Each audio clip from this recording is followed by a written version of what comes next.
Hello.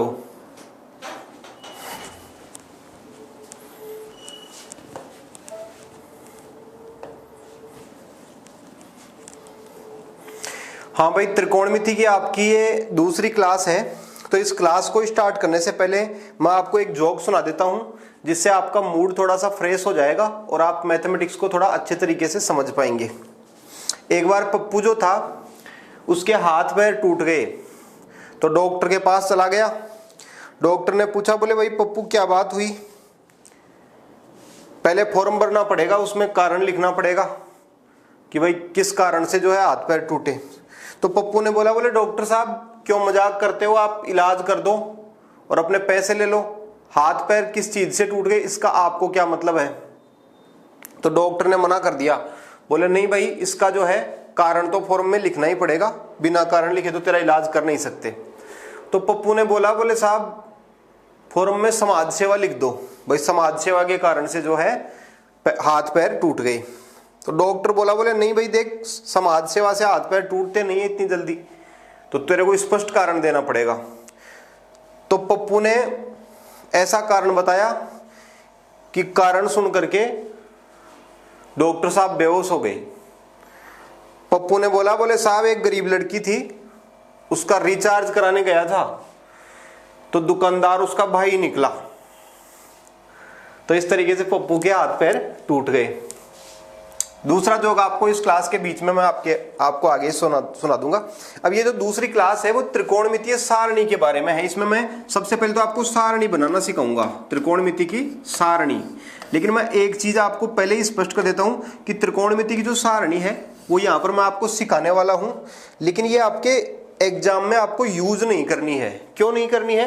क्योंकि त्रिकोणमिति की सारणी बनाना तो आप आसानी से सीख जाएंगे, मैं सिखा भी दूंगा आपको, लेकिन एग्जाम के अंदर इसमें आपका यदि आप सारणी बना करके यूज लेंगे ना, तो आपका टाइम बहुत ज्यादा खराब हो जाएगा। इस तरीके से ये सारणी आप बनाएंगे तो ये सारणी इस तरीके से लाइनें वगैरह खींचने में, ऐसे आड़ी तिरछी लाइनें खींचेंगे, ऐसे करेंगे, साइन कोस टेन लिखेंगे, 0 30 45 ऐसे लिखेंगे, फिर ये चीजें बनाएंगे तो कम से कम आपके 2 से लगा करके 3 मिनट तक आपके इसमें खर्च हो जाएंगे। तो जब आपका टारगेट ही ऐसा हो कि भाई 15 मिनट में आपको 25 क्वेश्चन करने हैं, तो ये चीज आप यूज नहीं ले सकते हैं। तो इसलिए मैं आपको इस चीज के लिए स्पष्ट रूप से मना कर रहा हूं कि आप एग्जाम के अंदर कहीं पर भी सारणी बनाना शुरू मत कर देना। तो अब आप ऐसे कहेंगे कि साहब फिर आप क्यों बता रहे हो, जब हमारे कोई सारणी नहीं बनानी एग्जाम में तो आप क्यों बता रहे हो? तो भाई मैं इसलिए बता रहा हूं क्योंकि मेरे को कुछ बेसिक पॉइंट इसमें से समझाने हैं। उसके बाद में जो सारणी होगी ना वो आपको मैं रटा दूंगा डायरेक्ट, कोई कठिन नहीं होगा इसको रटने का, बहुत आसान होगा, मैं आपको रटा दूंगा। लेकिन अभी आपको जो इसको बनाने का जो तरीका सीखना है ना, उस तरीके को आपको बिना टेंशन के सीखना है। क्यों बिना टेंशन के? क्यों भाई? पहली बात तो टेंशन के साथ तो कोई चीज सीखनी नहीं चाहिए, लेकिन इसमें बात यह है कि जो चीज मैं अभी आपको समझा रहा हूं ना, सारणी बनाने का तरीका, वो आपको केवल शौक या तौर पर आपको आना चाहिए, जिससे आप सारणी वारणी अभी बना सकें। और उसके बाद में जो आपको एग्जाम के लिए यूज लेना है ना, तो वो तो मैं आपको पूरी सारणी डायरेक्ट रटाने वाला हूं। तो वो जो तरीका है ना वो आपके 2 4 5 10 दिन काम आएगा, उसके बाद में उसका कोई यूज नहीं होगा। तो आप बिना टेंशन के जो है इसका तरीका सीखेंगे। बिना टेंशन के कोई चीज आप सीखते हैं ना तो आपको ज्यादा समय तक क्लियर भी रहेगी। उसके बाद में देखो एक चीज मैं आपको और बता दूं कि ये जो सारणी है ना, ये एक तरह की फर्जी सारणी है, छोटी सारणी है, पर्याप्त इसमें जो ना कोण नहीं है, 5 4 कोण होते हैं।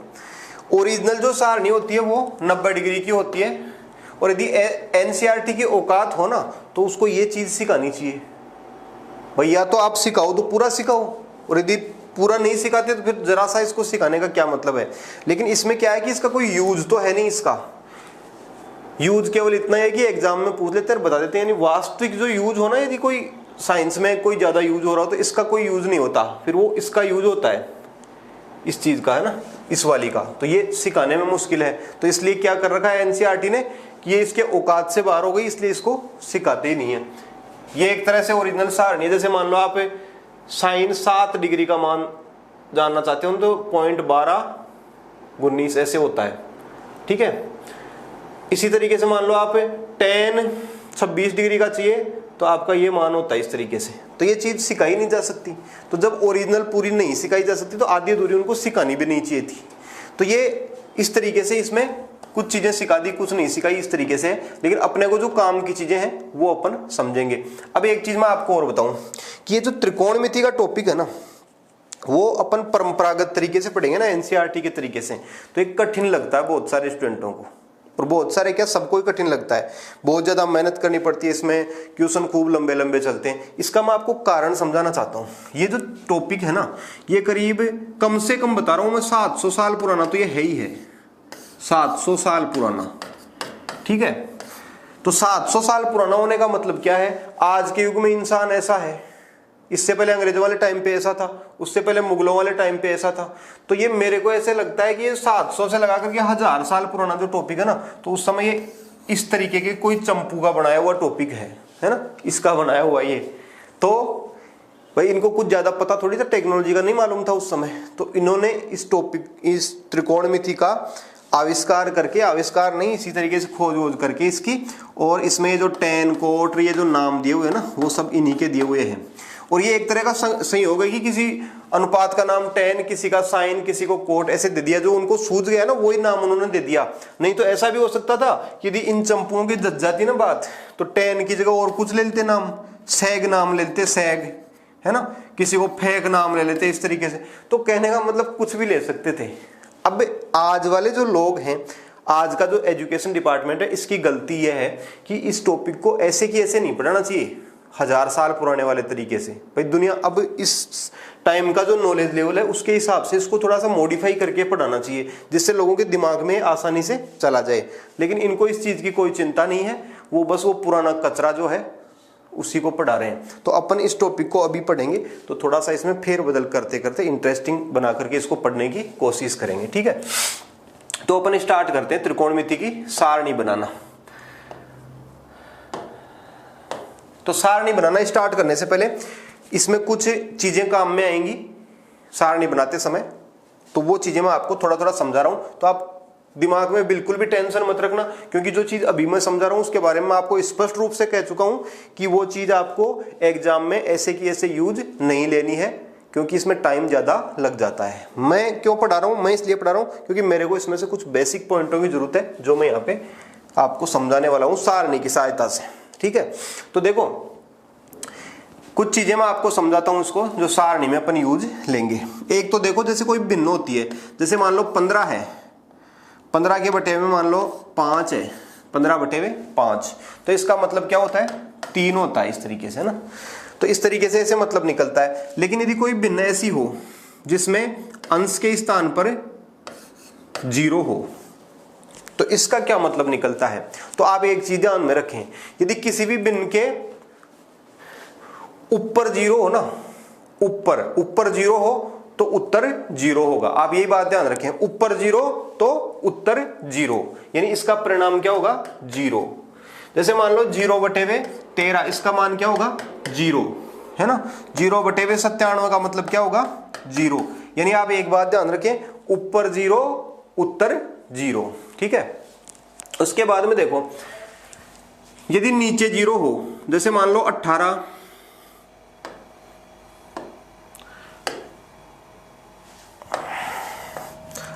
बटे 0 हो इस तरीके से, यानी ऊपर 0 हो तो उत्तर 0, लेकिन नीचे 0 हो भिन्न में, तो क्या होता है, तो नीचे 0 आते ही इसका मतलब निकलता अनंत।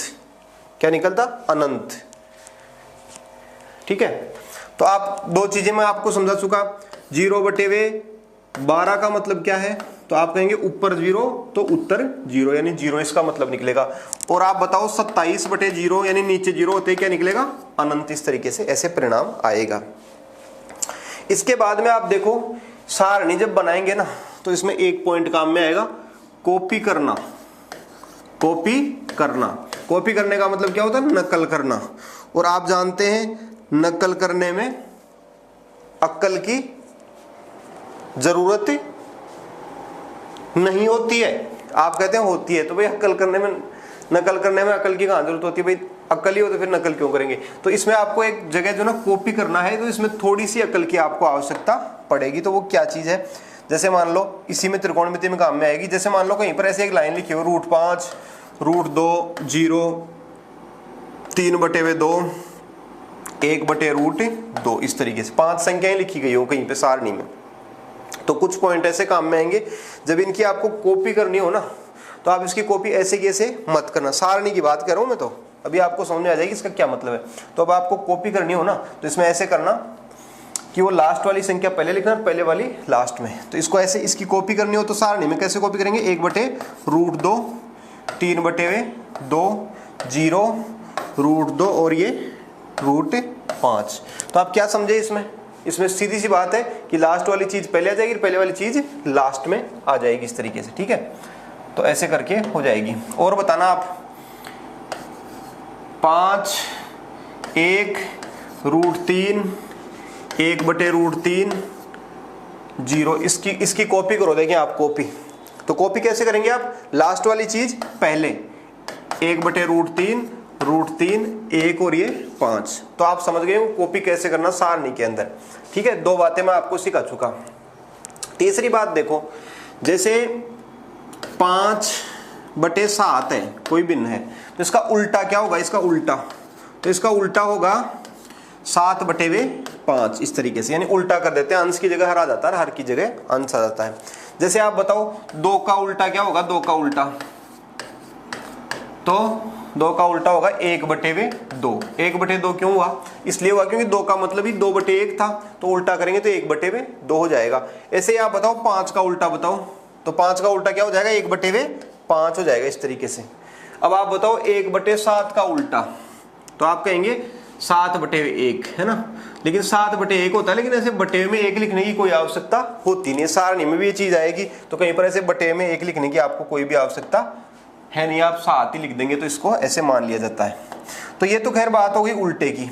लेकिन अब आपसे कोई ये कहे कि भाई 1 का उल्टा क्या, 1 का उल्टा, तो देखो 1 का उल्टा 1 ही होता है, 1 का उल्टा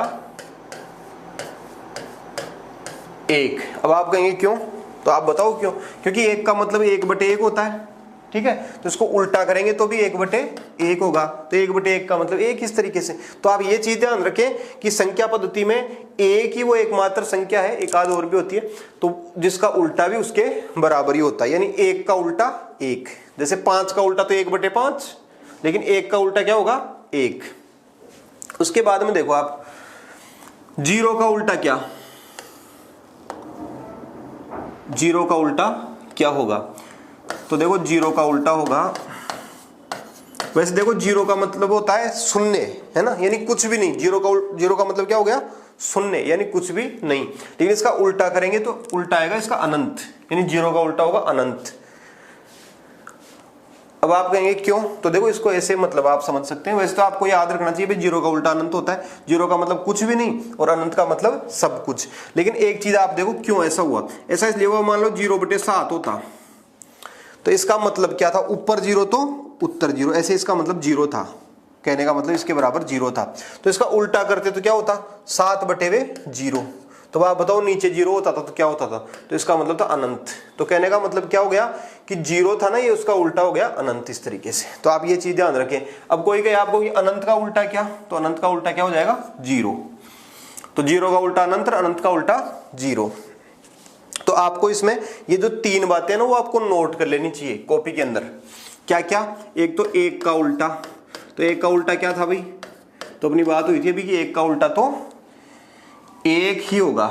और 0 का उल्टा, तो भाई 0 का उल्टा जो है ना उसका व्युत्क्रम होगा अनंत, और अनंत का उल्टा भी, तो अनंत का उल्टा हो जाएगा 0 इस तरीके से। तो ये 3 बातें आपको नोट कर लेनी चाहिए, उसके बाद में अपन सारणी में आगे बढ़ते हैं। तो 1 का उल्टा 1, 0 का उल्टा अनंत, अनंत का उल्टा 0।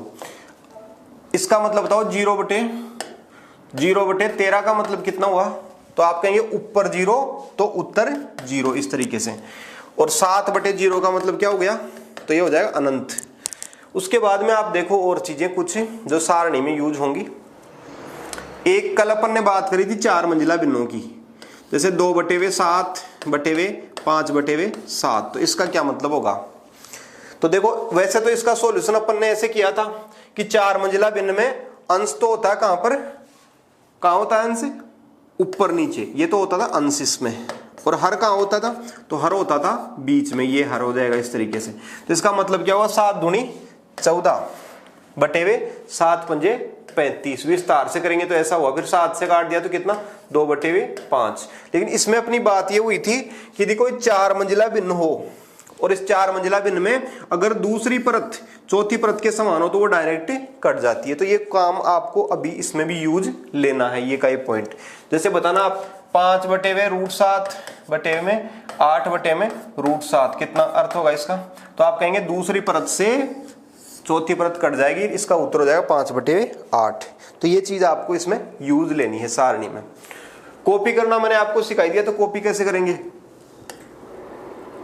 5 √5 √3 1 0 7, इसकी कॉपी कैसे करेंगे, तो लास्ट की चीज पहले और पहले की चीज लास्ट में, तो 7 हो जाएगा 0 1 √3 और ये 5, इस तरीके से √5। तो ऐसे ऐसे आपको इसकी कॉपी करनी है। तो अभी देखो अपन सारणी में चलते हैं। तो सारणी के लिए देखो सबसे पहली बात क्या है कि आपको कोई भी सारणी आपको कॉपी में बनानी हो ना, तो इसको व्यवस्थित तरीके से बनाएं। यानी कॉपी में ऐसे लाइन खींच करके उसके बाद में ये आप सारणी बनाएं। यदि आप बिना लाइन खींचे रफ कॉपी के अंदर सारणी बनाएंगे तो वो गलत भी हो सकती है, ठीक है ना। तो ये मैनेजमेंट का थोड़ा सा मामला यहाँ पर रहता है। तो जैसे मान लो मैं एक सारणी बना रहा हूँ, यहाँ पर सारणी बनाना आपको सिखा रहा हूँ मैं पहले, ठीक है। तो इस तरीके से मैंने ये लाइन खींच ली, ठीक है।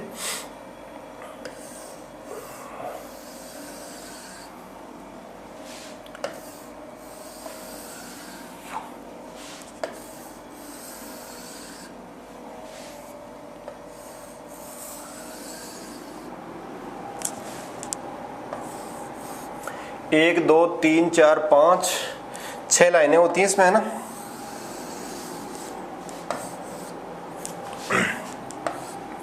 तो ऐसे ऐसे करके आपको जो है ये बनानी होती है। इधर होता है सबसे ऊपर साइन थीटा, आप लगा लेना, कोस टेन कोट सेक और कोसेक।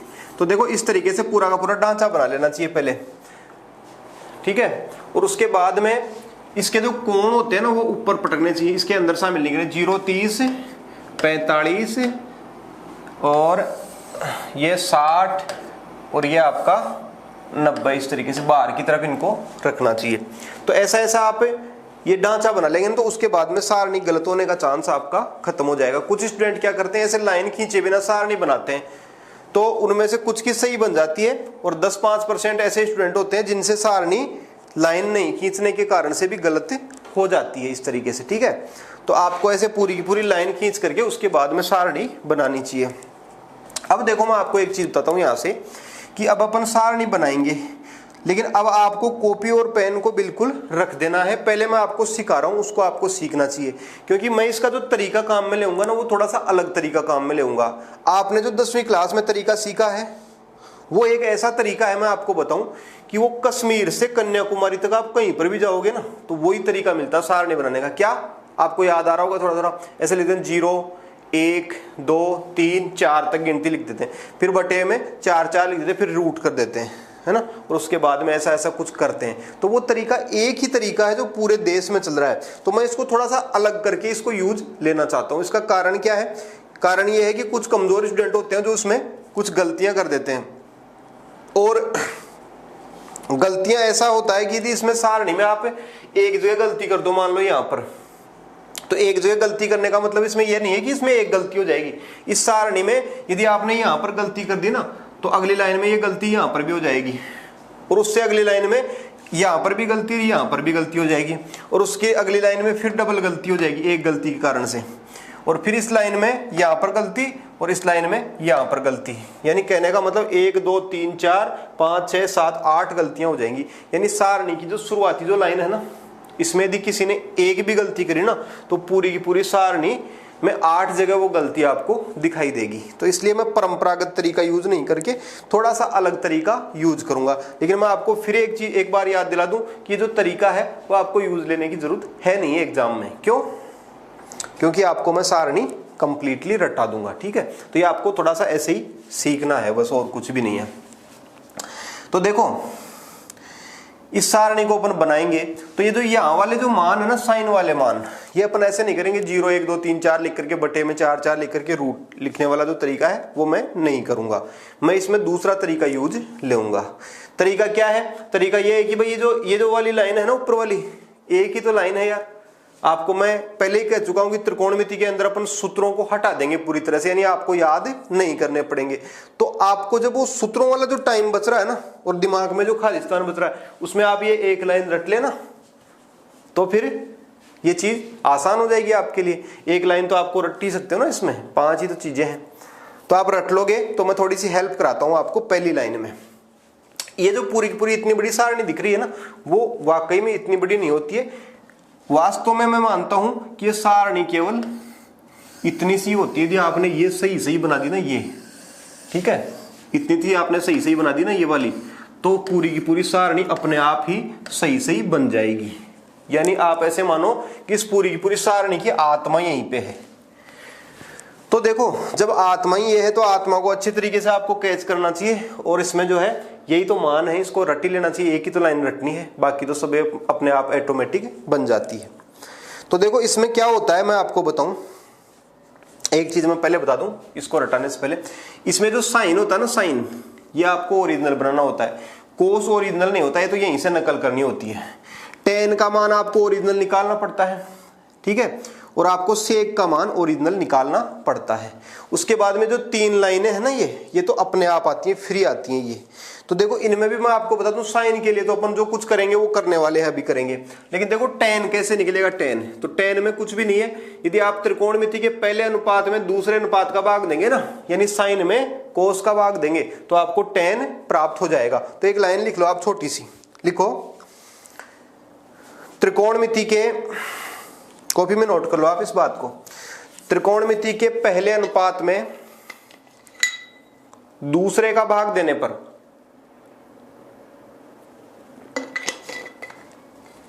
त्रिकोणमिति के पहले अनुपात में दूसरे का भाग देने पर तीसरा अनुपात प्राप्त होता है। यानी आपको टेन जो लाना है वो साइन में कोस का भाग देकर के लाना है। तो कोस का भाग कैसे देंगे? साइन यहाँ लिखा हुआ होगा और कोस यहाँ पर भाग का मतलब बटे हुए लिखा हुआ हो ही जाएगा, यानी ये अपने आप ही ऐसे आ जाएगा। उसके बाद में एक चीज और बता दूं आपको, सेक जो होता है ना, सेक कैसे लाएंगे? तो ये जो सेक है, ये नीचे से नंबर 2 है ना भाई, नीचे से 1 2, तो ये ऊपर से नंबर 2 का उल्टा होता है, यानी कोस का उल्टा होता है।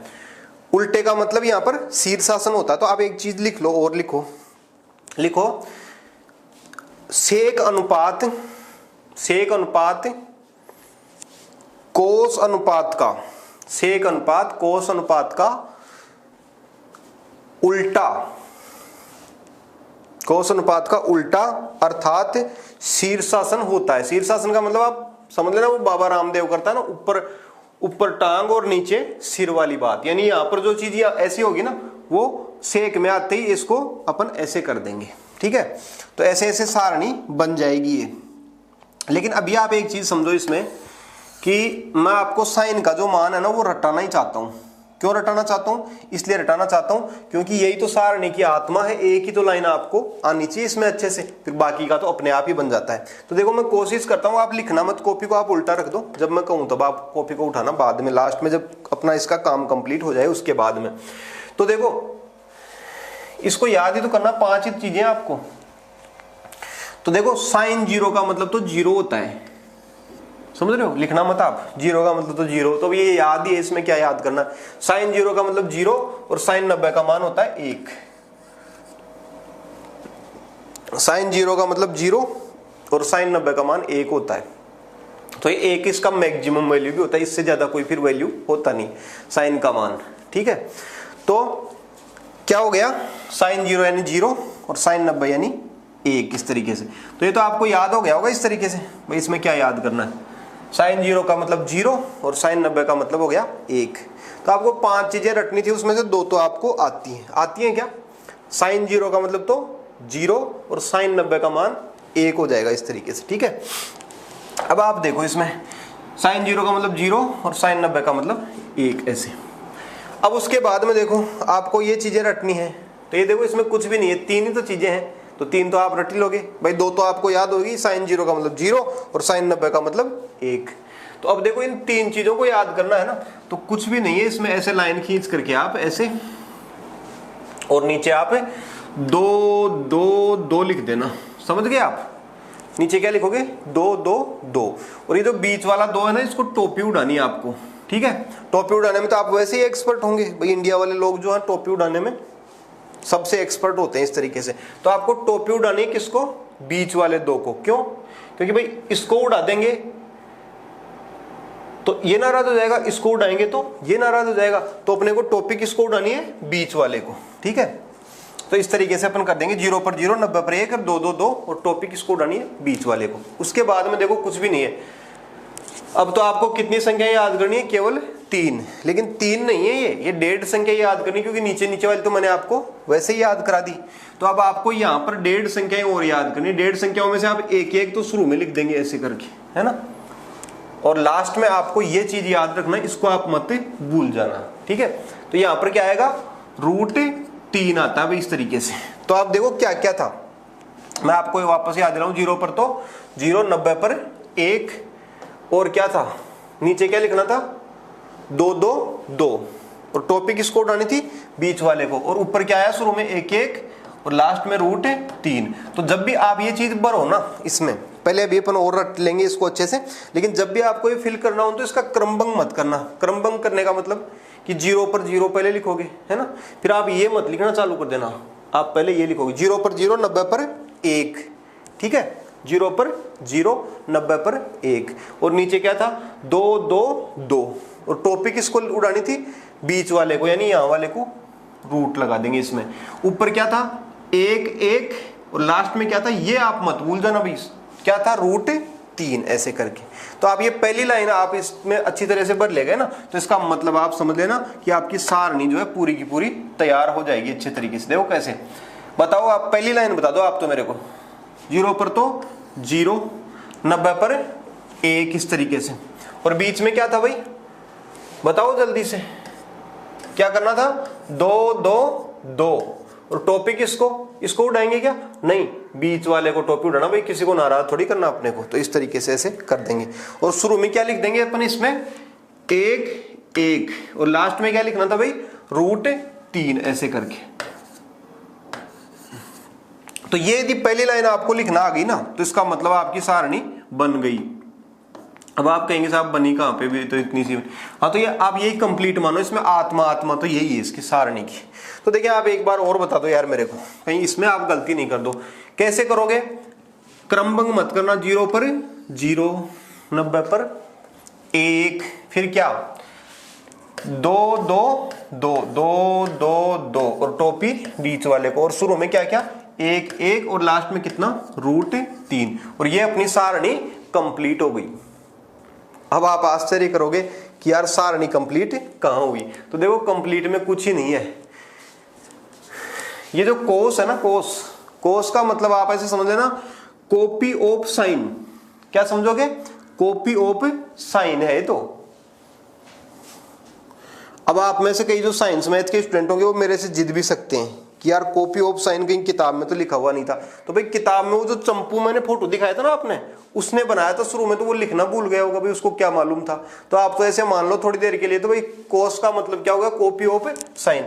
ये जो बात मैं कह रहा हूं ना, ये मनगढ़ंत कह रहा हूं, किताब में कहीं पर भी ये बात होती नहीं है। और एक बात मैं आपको और बता दूं, ये कॉपी ऑफ साइन किसी से आप कह मत देना, दूसरे से। अपने तो घर की बात है, आपस में हंसी मजाक करके इसको पढ़ लेंगे और एग्जाम में आप पास हो जाएंगे, लेकिन किसी दूसरे से डिस्कस करते समय कॉपी ऑफ साइन मत बोल देना कोस को, नहीं तो आपके कोई गले पड़ जाएगा इस तरीके से। वो कहेगा कि वो जो चंपू जिसने वो बनाया था ना, मुगलों से पहले का टाइम का कोई आदमी था, उसने त्रिकोणमिति का आविष्कार किया था, उस चंपू ने तो लिखा ही नहीं कहीं कॉपी में, और तुम कैसे मान रहे हो। तो ऐसे अपने को किसी से डिस्कस नहीं करनी, अपने को यूज देना है। तो कॉपी ऑफ साइन का मतलब इसकी कॉपी करनी है, नकल करनी है। तो कैसे करोगे, तो ये एक तो इधर आ जाएगा, ये √3/2, ये 1/√2, और ये 1/2, और ये 0 ऐसे आ जाएगा। तो मैंने कहा था ना शुरू में भाई कॉपी कैसे करनी है, लास्ट वाले को पहले और पहले वाले को लास्ट में, ठीक है। फिर देखो tan बनाना है, तो tan के लिए क्या बात हुई थी, tan के लिए मैंने आपको पहले नियम लिखा दिया भाई, त्रिकोणमिति के पहले अनुपात में दूसरे अनुपात का भाग देने से तीसरा अनुपात प्राप्त होगा, ऐसी बात हो गई। यानी साइन पे कोस का भाग देंगे तो tan प्राप्त होगा। तो देखो भाग तो लगा हुआ ही समझो आप, इसमें ये भाग ही लगा हुआ है, अलग से क्या देंगे। तो 0/1 है ना, तो इसका मतलब क्या होगा, ऊपर 0 तो भाई ऊपर 0 आ गए ना भाई, बटे हुए भाग लग गए ना, इस तरीके से मिट गया। और यार ये तो चलो दोबारा बना देता हूं मैं इसको। हाँ बताओ आप, तो 0/1 ऊपर 0 तो उत्तर 0, तो ये यहाँ पे क्या आ जाएगा 0 इसका मान।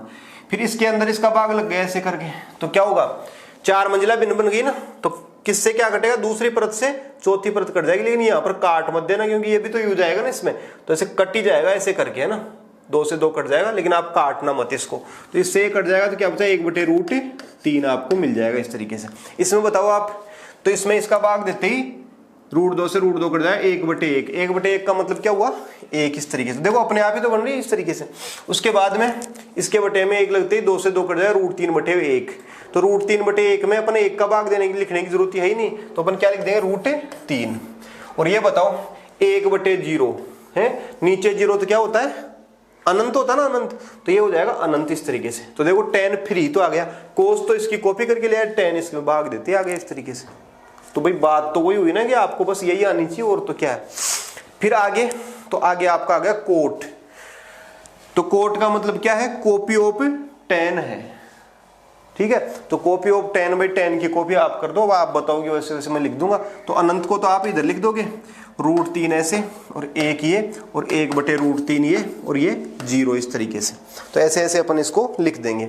उसके बाद में सेक, तो सेक तो नीचे से नंबर 2 है, तो ये ऊपर से नंबर 2 का उल्टा आएगा।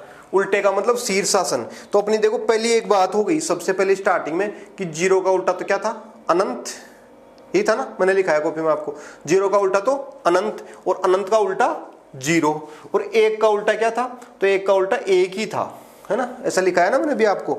0 का उल्टा तो अनंत, और अनंत का उल्टा 0, और 1 का उल्टा 1, और 5 का उल्टा 1/5, और 2/7 का उल्टा क्या, 2/7 का उल्टा क्या 7/2 इस तरीके से। तो वो बात हो गई। तो इस तरीके से कोस का उल्टा करना है भाई, 2 नंबर है तो ऊपर से नंबर 2 का उल्टा आएगा ही ना, तो इस तरीके से। तो 1 का उल्टा तो आप ये यहाँ वाली लाइन पर है ना, तो उस समय यहाँ पे हाथ रख लें। 1 का उल्टा 1, इसका उल्टा बताओ, तो हो जाएगा 2/√3 ऐसे। इसका उल्टा √2/1। तो देखो √2/1 लिखने की तो आवश्यकता है नहीं, 1 नीचे थोड़ी लिखेंगे, लिखने की जरूरत ही नहीं है। इसमें क्या आएगा 2/1, यानी 2/1 लिखने की जरूरत है नहीं। 0 का उल्टा बताओ, तो 0 का उल्टा क्या होगा अनंत, तो ये अनंत हो गया इस तरीके से। उसके बाद में क्या होगा कोसेक का मतलब क्या हुआ, तो कोसेक का मतलब कॉपी ऑफ सेक, यानी सेक की कॉपी करनी है अपने को, ठीक है। तो सेक की कॉपी अपन कर देंगे कोसेक। तो बताओ, आप बताओगे वैसे ही कर देंगे। तो क्या होगा अनंत 2 √2 2/√3 और ये 1 इस तरीके से, ऐसे ऐसे हो जाएगा। तो इस तरीके से अपन इसको कर देंगे। तो कहने का मतलब क्या हुआ कि इस पूरी की पूरी सारणी की जो आत्मा थी वो कौन थी, केवल ऊपर वाली लाइन थी, तो इसके अलावा तो कुछ आया ही नहीं। तो देखो मैं आपको एक बार वापस से समझाता हूँ इस चीज को, फिर आप अपनी कॉपी में बना करके इसको देख लेंगे कि आप सही तरीके से बना पाए या नहीं बना पाए। तो देखो पहली जो लाइन है ना वो तो आपको रटनी है, जो मैं अभी और रिपीट करा देता हूँ कैसे करनी है, और बाकी की जो चीजें थी ना वो कैसे कैसे होंगी वो मैं आपको एक बार मेरे को बता दो। कोस का मतलब तो क्या है, कोस का मतलब कॉपी ऑफ साइन, यानी साइन वाले की कॉपी करनी है। ये कॉपी ऑफ tan है यानी tan वाले की कॉपी करनी है, और ये कॉपी ऑफ सेक यानी सेक वाले की कॉपी करनी है। कॉपी का मतलब क्या था, उधर की चीज इधर, इधर की चीज उधर पटकनी है। लेकिन मैं आपको एक चीज और स्पष्ट रूप से कह देता हूँ, किताब के अनुसार कॉपी ऑफ साइन नहीं है ये, है ना, ये कॉपी ऑफ tan नहीं है, ये कॉपी ऑफ सेक नहीं है, और इसका कोई प्रमाण नहीं है कहीं पर भी लिखा हुआ। तो ये जो बात अपन बोल रहे हैं ना वो इलीगल है। तो आप किसी से भी डिस्कस नहीं करें। कोई आपसे जिद भी लेना कि भाई कॉपी ऑफ सेक कैसे हुआ कोसेक, तो उससे कह देना भैया माफ करना, ऐसा नहीं होता है, हमारे से गलती हो गई, ठीक है। तो ऐसे गलती कुछ ही नहीं हुई, अपन इसको यूज करेंगे, अपने को इसका फायदा भी होगा। जो कॉपी ऑफ सेक और कॉपी ऑफ tan में शब्द यूज ले रहा हूँ ना, ये अपने को एक ट्रिक बनाएंगे, उसमें भी यूज आएगी ये, है ना, और इसका बहुत सारा फायदा आपको मिलेगा। तो इसलिए अपने को फायदा तो इसका लेना ही लेना चाहिए। बाकी रही बात आपको किसी से डिस्कस करने की, तो आप ये डिस्कस मत करना। तो ऐसे ऐसे करके ये 3 लाइनें तो आप ऐसे बना लेंगे। दूसरी बात tan कैसे बनेगा, तो tan की बात ये थी, त्रिकोणमिति के पहले अनुपात में दूसरे अनुपात का भाग देने पर तीसरा अनुपात प्राप्त होगा, यानी साइन के अंदर जो है कोस का भाग देने पर क्या आएगा, tan आपको प्राप्त होगा। ठीक है, तो त्रिकोणमिति के पहले अनुपात में दूसरे का भाग देते ही ऐसे आ जाएगा, यानी ये tan कैसे लाना है, इसके बटे में ऐसे लगा देंगे तो यहां से आ जाएगा, ऐसे कर ये लाइन खींचते ही ये आ जाएगा, यहां से आ जाएगा, यहां से आ जाएगा ऐसे। सेक कैसे आना था, कोस का उल्टा। और रही बात पहली लाइन की, तो पहली लाइन तो आपको रटनी थी, तो आप मेरे को वापस से बताओ पहली लाइन क्या थी। जीरो पर तो जीरो, जीरो पर जीरो, 90 पर 1, नीचे क्या था भाई बताओ, आप बताओगे, वैसे वैसे लिख दूंगा मैं तो, 2 2 2, टोपी किसको, बीच वाले को टोपी, और शुरू में क्या था 1 1, और लास्ट में क्या था √3। तो ये तो पहली लाइन हो गई। अब आगे आप बताए जाओ और मैं लिखता जाता हूं, उसके बाद में आप अपनी कॉपी में बना करके देख लेना इस चीज को। ठीक है, तो आप तेजी से बता दो मेरे को क्या क्या लिखना है। यहाँ पे क्या लिखना, कॉपी ऑफ साइन है ना ये, तो साइन की कॉपी यानी 1 ऐसे लिख देंगे। और बताओ, ये आ जाएगा यहाँ पर √3/2, ये आ जाएगा यहाँ पर 1/√2, ये आ जाएगा 1/2, ये आ जाएगा 0। फिर tan कैसे लगाओगे, तो tan ऐसे आ जाएगा, पहले अनुपात में दूसरे भाग देते ही तीसरा आ जाएगा, यानी इसके बटे में ये कर दें, तो बटे में तो ये लगा हुआ है 0/1, ऊपर 0 तो उत्तर 0, तो क्या लिखूं यहाँ पर 0। यहाँ पर भाई ये बटे हुए लग गया तो 2 से 2 कटेगा, 1/√3 आ जाएगा इस तरीके से। यहाँ पर ये लग गया तो √2 से √2 कट के 1/1 का मतलब 1। यहाँ पर 2 से 2 कट के √3/1 लिखने की जरूरत नहीं, तो √3 और 1/0, यानी नीचे 0 तो अनंत, इस तरीके से। अब बताओ आगे, कॉपी ऑफ tan, तो tan की कॉपी कर दो, तो ये क्या हो जाएगा, अनंत √3 1/√3 और ये क्या 0, इस तरीके से। तो tan की कॉपी कर दी। सेक कैसे आएगा, तो सेक आएगा कोस का शीर्षासन, यानी रामदेव बना देना इसको, तो 1 का उल्टा तो 1 आ जाएगा इस तरीके से। इसका उल्टा क्या आएगा, 2/√3, इसका उल्टा √2/1 है ना, उल्टा करेंगे तो बटे में 1 लिखने की आवश्यकता है नहीं, ये √2 आ जाएगा। 2/1 यानी कितना 2, और 0 का उल्टा क्या आएगा भी, तो 0 का उल्टा तो होता है अनंत, तो ये अनंत हो गया। और बताओ आप, कॉपी ऑफ सेक, तो कॉपी ऑफ सेक कर दो, तो कितना अनंत 2√2, 2/√3 और ये 1, इस तरीके से ऐसे ऐसे लिख देंगे, तो ये सारणी आपकी बन जाएगी। ठीक है, लेकिन अब आप जो है ये जो सारणी है उसको एक बार आप अपनी कॉपी में बना करके देख लो। कॉपी में बनाओ आप इस सारणी को, लेकिन कॉपी में सारणी बनाओ, मैं आपको 2 मिनट का टाइम दूंगा, उस सारणी को बनाना है और उसके बाद में आपको जवाब देना है कि सारणी कंप्लीट अच्छे से बनी या नहीं बनी। अपनी अपनी कॉपी में आप बनाएंगे, और जब तक आप स्क्रीन की तरफ बिल्कुल भी नहीं देखेंगे, स्क्रीन में मैं वापस से उस सारणी को आपके सामने बना देता हूं। जैसे ही आपकी सारणी बन जाए उसको आप मैच करा लेना दोनों को, और आप कमेंट कर देना कि भाई सारणी आपकी सही बनी है तो यस, और सही नहीं बनी है तो नो। ठीक है, तो अभी आप सारणी बनाना शुरू कर दो, लेकिन सारणी ऐसे करके पूरा का पूरा ढांचा बना करके उसके बाद में बनाएंगे। दूसरी बात, क्रमभंग नहीं करेंगे तो आपकी सारणी सही सही बन जाएगी सबकी। तो स्टार्ट करो आप लोग, इधर आप स्टार्ट कर दो और इधर मैं स्टार्ट कर दूंगा। देखिए पहले कौन बनाता है, लेकिन आप बीच बीच में ऐसा नहीं करेंगे कि आप स्क्रीन पे ऐसे नकल करेंगे। तो आप अपना जो मोबाइल है ना उसको उल्टा रख दो, ठीक है, और चुपचाप जो है आप अपनी सारणी कॉपी के अंदर बनाओ। मैं आधे मिनट बाद में स्टार्ट करूंगा।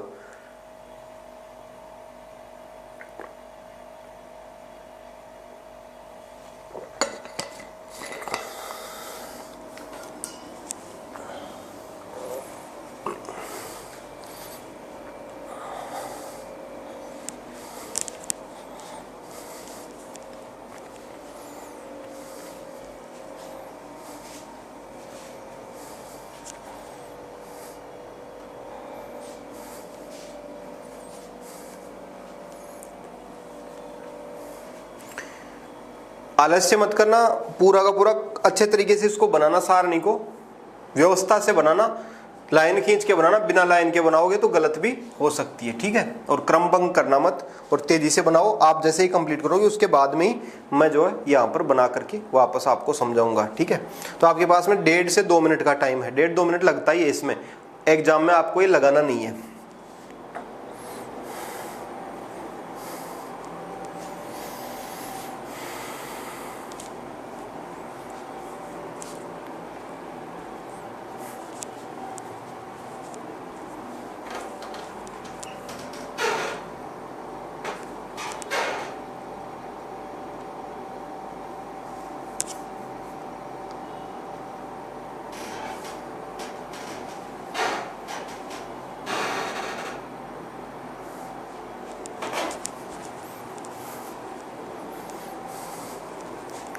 जल्दी करो भाई।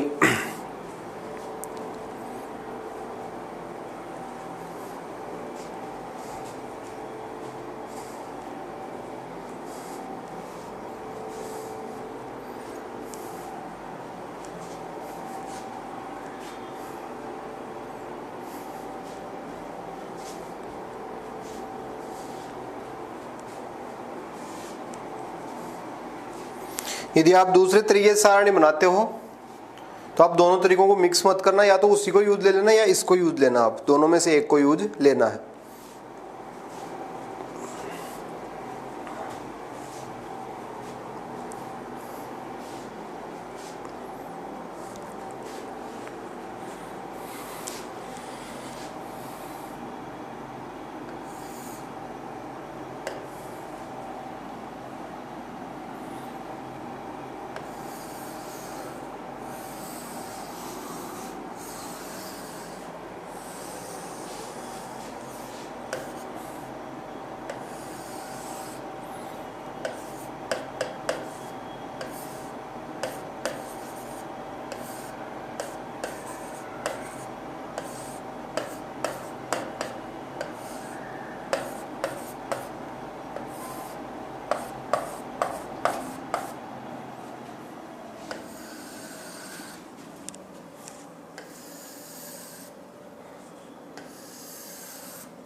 हाँ भाई, हो गई क्या कंप्लीट? जल्दी करो कंप्लीट, कमेंट करो जल्दी, देखिए किस किस की बन गई।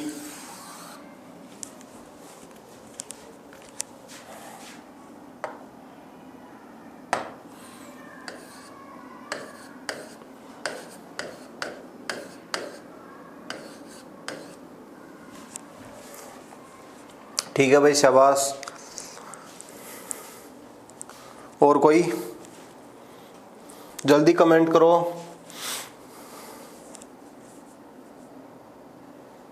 नहीं बन रही? बन जाएगी भाई, एक बार और समझाते हैं, जल्दी करो।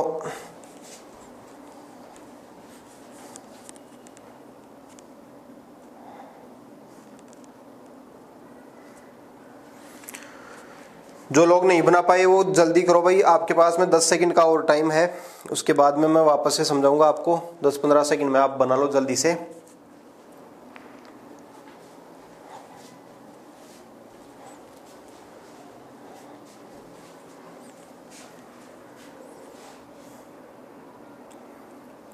ठीक है भाई, ओके। हाँ, मैं बना रहा हूं अभी, आप अपना काम बंद कर दो और मेरे को बताओ, देखें कहां पर क्या भरना है।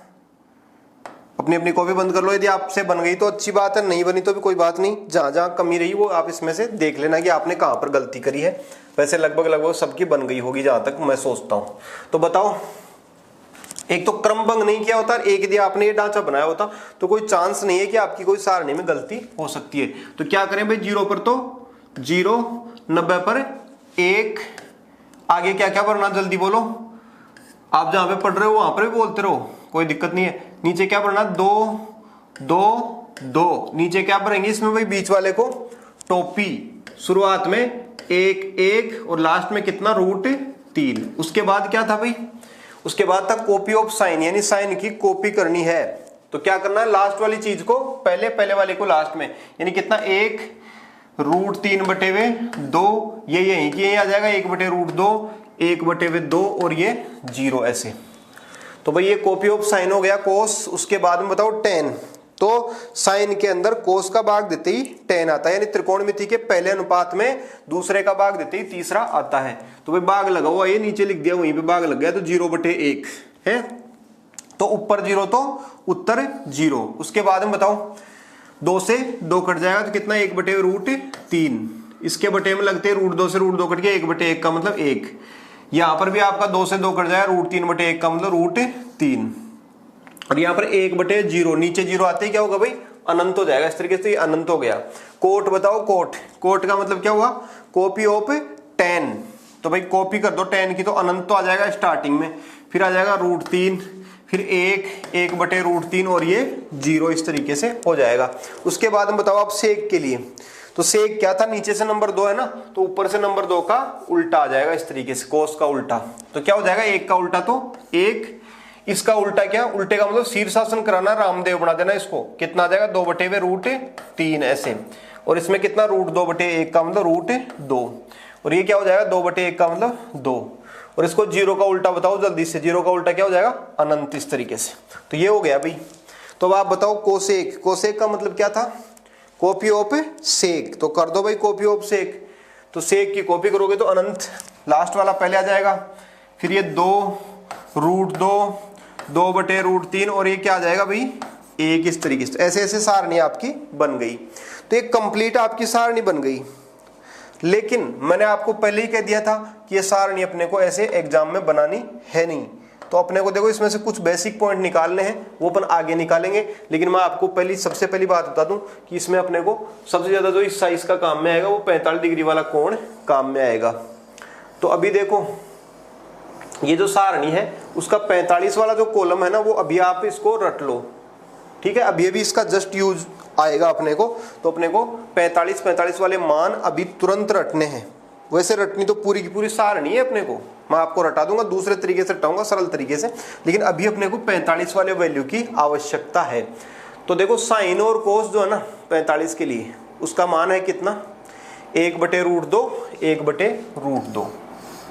साइन 45 1/√2 और कोस 45 भी 1/√2। tan 45 कितना है, 1, और कोट 45 भी आपका 1। सेक 45 कितना है, √2, और कोसेक 45 भी आपका √2। तो आप देखें नीचे गर्दन करके और फिर उसके बाद में बताओ, इसकी तरफ देख के मत बताना, स्क्रीन की तरफ, हाँ केवल आवाज सुन के बताओ। साइन 45 1/√2, कोस 45 भी 1/√2, tan 45 कितना था, 1, कोट 45 भी 1, सेक 45 √2 है ना, √2 आएगा ये, और कोसेक 45 भी √2। तो इस तरीके से ये सारे के सारे 6 ही पॉइंट थे। तो 6 में से अपने को ये याद हो गए होंगे। क्या क्या था भाई, देखिए बताना। साइन 45 कितना था, साइन 45 था 1/√2, कोस 45 1/√2, यानी ऊपर वाले दोनों तो 1/√2, 1/√2। बीच वाले जो मीडियम थे ना tan 45 और कोट 45, वो कितने थे, 1 और 1, इस तरीके से ये दोनों हो जाएंगे 1, 1। तो ये तो बहुत आसान हो गया tan 45 और कोट 45 का मान तो। और सेक 45 कितना था, √2, और कोसेक 45 भी था आपका √2, ठीक है। और साइन 45 कितना था भाई, तो ये था आपका 1/√2, 1/√2, इस तरीके से। तो मैं आपको इसको एक बार अच्छे से याद करा दूं, उसके बाद में जो है, उसके बाद में अपन क्वेश्चनों में एंट्री करेंगे, कुछ क्वेश्चन करेंगे आज पहली बार है ना इसमें। तो देखो सबसे पहले बताओ सेक 45, सेक 45 का मान क्या था, कितना था, √2। भाई नीचे वालों में आता ना सेक और कोसेक, तो नीचे वालों आ गए दोनों, तो √2, और बीच वाले tan और कोट होते हैं वो 1, 1, और ऊपर वाले साइन और कोस कितना था, 1/√2, 1/√2। एक बार और बता दो आप मेरे को, कमेंट कर करके बता दो, लेकिन कमेंट आप 1/√2 रूट वाला लिखने में आपको दिक्कत आएगी, ठीक है। तो आप चलो जहां पर आप बैठे हो वहीं से आप वैसे ही बोल दो। tan 45 कितना था, 1, कोट 45 कितना था, 1, साइन 45 कितना, 1/√2, कोस 45 कितना था, 1/√2, सेक 45 √2, कोसेक 45 भी आपका √2। तो इस तरीके से ये हो गए। तो अभी अपन क्वेश्चन करते हैं। तो देखो मैं आपको एक चीज बताऊं कि अब जो अपन क्वेश्चन करेंगे उसकी पहली टाइप में ले रहा हूं, और पहली टाइप लेने से पहले मैं आपको एक चीज और बताता हूं कि सारणी के अनुसार जितने भी कोण है ना, उनमें से कुछ कोणों को तो मैं कहता हूं दो टाइप में बांट रखा मैंने खुद निजी रूप से। पहली जो टाइप है उसको मैं कहता हूं असली कोण। कौन से कोण? असली कोण। दो प्रकार के कोण होते हैं इसमें, एक तो असली कोण और दूसरा कौन सा? नकली कोण। नकली कोण नहीं है, दूसरा है आपका फर्जी कोण। इस तरीके से तो मैंने कोणों के हिसाब से इस तरीके से दो कैटेगरी में बांट रखा, असली कोण और फर्जी कोण। अब ये शब्द जो है किताब में नहीं है, लेकिन मैंने बांट रखा इनको कुछ खास कारणों के कारण से, ठीक है। असली कोण का मतलब तो ये है कि सारणी में जो भी कोण है ना 30, 0, 45, 90 और 60, इनको तो मैं असली कोण कह रहा हूं। यहाँ पे क्यों कह रहा हूं भी समझाऊंगा आपको मैं। इनका नाम दिया मैंने असली कोण। और फर्जी कोण का मतलब जो सारणी में नहीं आते, 2 degree, 60 degree, 13 degree, 29 degree, 56 degree, 89 degree, 1 degree, 60 degree, 18 degree, जो भी इस तरीके के जो कोण है ना, उनको क्या कहेंगे अपन? फर्जी कोण। तो आप एक चीज पे प्रश्न उठाएंगे यहाँ पे कि साहब किताब में तो होता ही नहीं है।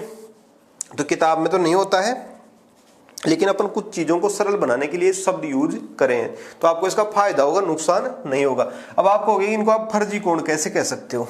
तो देखो फर्जी कोण मैं मेरी मर्जी से नहीं कह रहा, मैं एक कारण से इनको फर्जी कोण कहता हूं। कारण वो क्या है?